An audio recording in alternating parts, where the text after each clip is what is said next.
ஞாயிற்றுக்கிழமை காலம்புரை is a very சோம்பேறியாக இருக்கிற ஒரு நாள் இல்லை நம்ம எல்லாருக்குமே. அன்றைக்கி இவ்வளோ சுறுசுறுப்பாக வேறு ஊர்லேருந்தெல்லாம் இவ்வளோ பேர் வந்திருக்கீங்க. முதற்கண் அதுக்கு வந்து ஒரு பெரிய பாராட்டு, ஒரு பெரிய நன்றியும் கூட எங்கள் சைட்லேருந்து. Dignitaries on the toys and இங்கே வந்திருக்கிற எல்லாருக்கும் முதல்ல வணக்கத்தை சொல்லிக்கிறேன். கடலில் கரைச்ச பெருங்காயம் அப்படிம்பாங்க. அனந்தன் ஐயாசாமி ஐயா சொன்ன இவ்வளோ விஷயங்கள், ரொம்ப பிரமிப்பை ஊட்டக்கூடிய விஷயங்கள், இது எல்லாம் மிக மிக நல்லபடியாக சீரும் சிறப்புமாக நடக்க வேண்டும் என்று இந்த ஊர் கோமதி அம்மனை வேண்டிக் கொள்கிறேன்.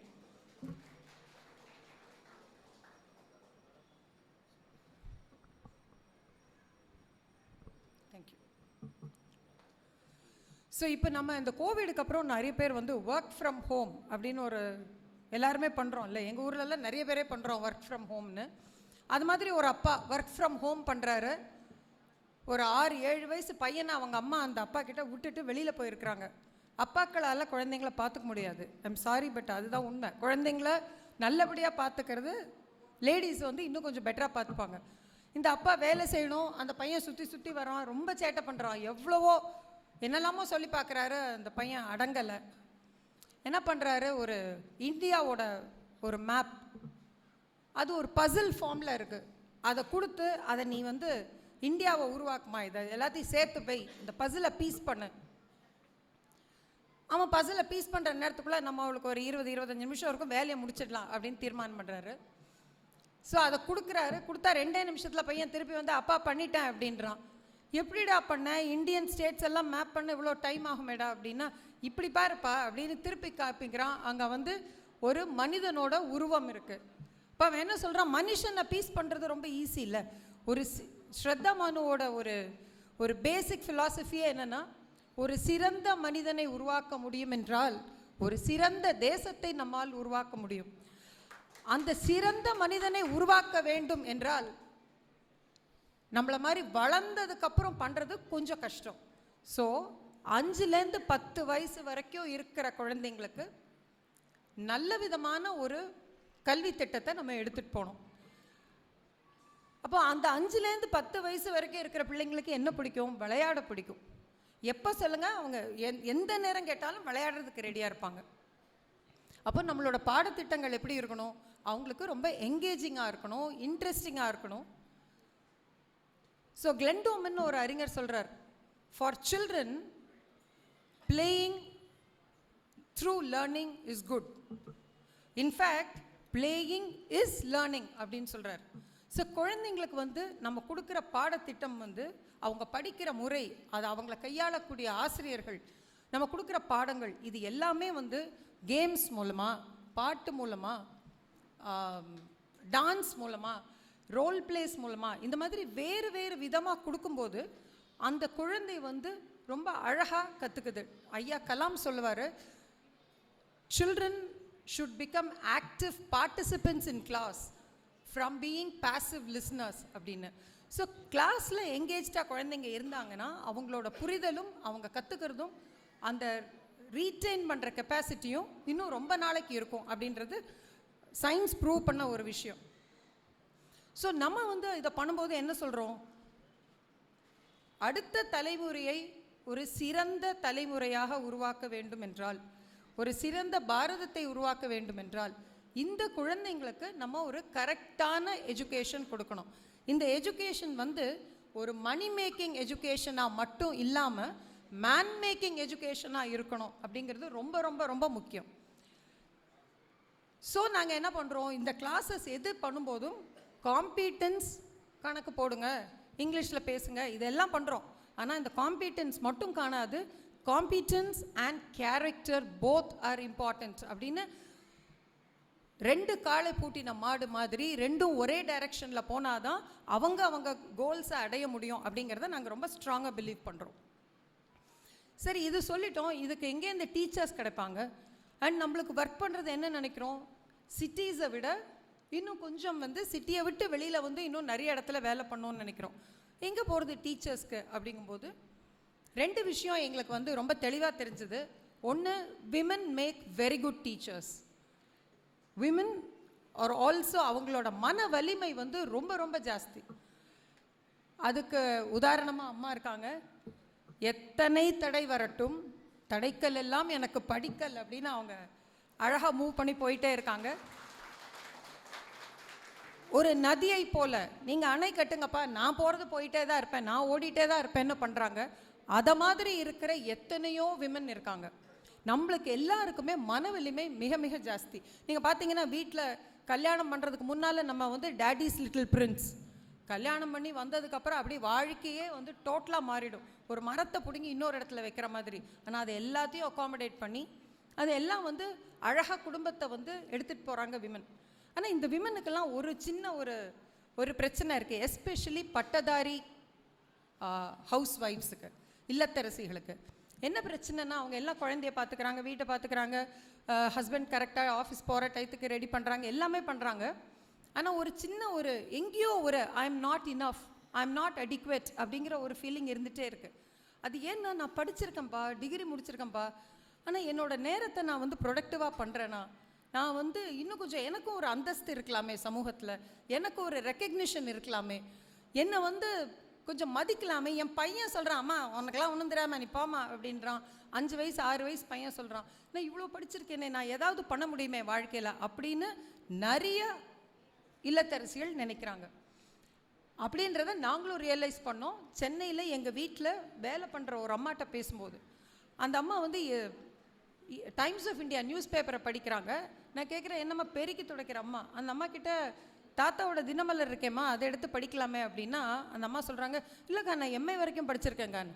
ஏம்மா நீ எம்ஏ படிச்சுட்டு ஏம்மா இந்த வேலைக்கு வர அப்படின்னா, எனக்கு இது ரொம்ப பழக்கமாக இருக்குது, என் பிள்ளைங்களை ஸ்கூலில் கொண்டு விட்டு கூட்டின்னு வர ரொம்ப 35 வயசு ஆகிடுச்சு, இதுக்கு மேலே நான் எங்கே போய் வேலைக்கு போகிறது? நான் படிக்கிறேன்னு சொன்னால் வீட்டில் எல்லோரும் சிரிக்கிறாங்க, இத்தனை வயசுக்கு அப்புறமா தேவையா உனக்கு அப்படி கேட்குறாங்க. நான் என்ன பண்ண முடியும்? அதனால எனக்கு இது ரொம்ப சௌகரியமாக இருக்குன்னு.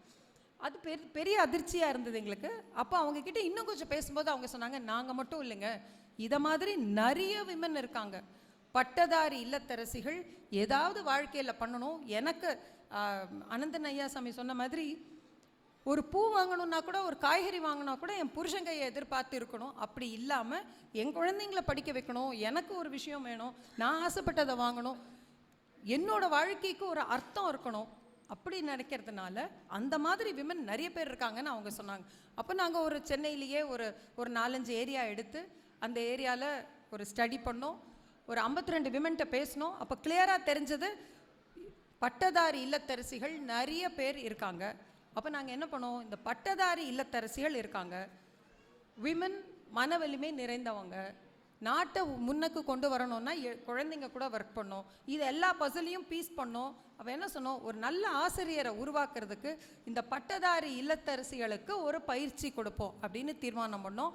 அந்த பயிற்சி தான் இப்போ இன்னைக்கு இங்கே லான்ச் ஆகுது.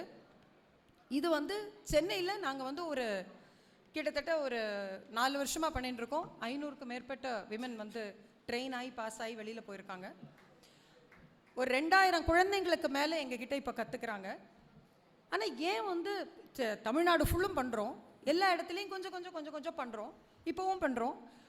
ஒரு யோசனை வந்தது, எல்லா இடத்துலையும் பண்ணுறதை விட ஒரு டிஸ்ட்ரிக்டில் அகல உழுவதிலும் ஆழ உழுவது நல்லதுன்னு ஒரே ஒரு டிஸ்ட்ரிக்டில் அந்த டிஸ்ட்ரிக்டில் இருக்கிற விமனோட ஒர்க் பண்ணி பார்க்கலாமே அப்படிங்கும்போது நம்ம வேறு டிஸ்ட்ரிக்ஸ் எல்லாம் யோசிச்சுட்டு இருந்தோம். அப்புறம் நாங்கள் வந்து கொஞ்சம் வேலை எங்கே சுழுவாக இருக்கும் அப்படின்னு பார்க்கும்போது, நம்மளுக்கு வந்து எல்லாரும் அமெரிக்காவுக்கு போகணும், சாஃப்ட்வேர் வேலைன்னா அமெரிக்காவுக்கு போகணும், சிட்டிஸுக்கு போகணும் அப்படியெல்லாம் சொல்லிட்டு இருக்கிற நேரத்தில் உலகத்தையே மிரண்டு திரும்பி இந்த கோவிந்த பேரியை பார்க்க வைத்த, மத்தளம்பாறையை பார்க்க வைத்த அவங்க அவ்வளோ வேலை பண்ணியிருக்காங்க ஆன் த கிரவுண்ட் இந்த டிஸ்ட்ரிக்டில்.